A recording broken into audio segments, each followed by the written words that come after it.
মাঝরাতে মন্দিরে নিজের ফাঁদেই ফেসে গেল মিশকা। হ্যাঁ বন্ধুরা, অনুরাগের ছোঁয়ার আগামী পর্বের ধারাবাহিকে আমরা ঠিক এমনটাই দেখতে চলেছি। মন্দিরে মিশকা রত্না দেবীর ভালো হওয়ার সুযোগ নিয়ে দীপাকে মারার প্ল্যান করে।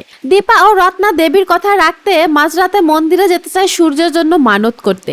তবে মাঝরাতে দীপাকে কেউই একা একা মন্দিরে যেতে দেয় না, সবাই দীপার সাথে যেতে চায়। ঠিক তখনই তবলা এসে বলে, আপনারা কেউ চিন্তা করবেন না, আমি আছি দীপার সাথে। তারপর দীপা ও তবলা দুইজনে মিলে মন্দিরে পুজো দিতে যায়। দীপা যখন মন্দিরে পুজো দিতে ব্যস্ত ছিল, ঠিক তখনই সেখানে ছদ্মবেশে মিশকা আসে এবং ধারালো ছুরি দিয়ে দীপাকে আঘাত করার চেষ্টা করে, কিন্তু মিশকা তার চেষ্টাতে ব্যর্থ হয়। পূজার মণ্ডপে অনেক মানুষ চলে আসায় মিশকা সেখান থেকে সরে আসে এবং তারা আরেকজন সহকর্মীর সাহায্য নেয় দীপাকে মারার জন্য, কারণ মিশকা চায় আজকে যেন দীপার শেষ দিন হয়, সে যেন কোনোভাবে এখান থেকে বেঁচে ফিরতে না পারে।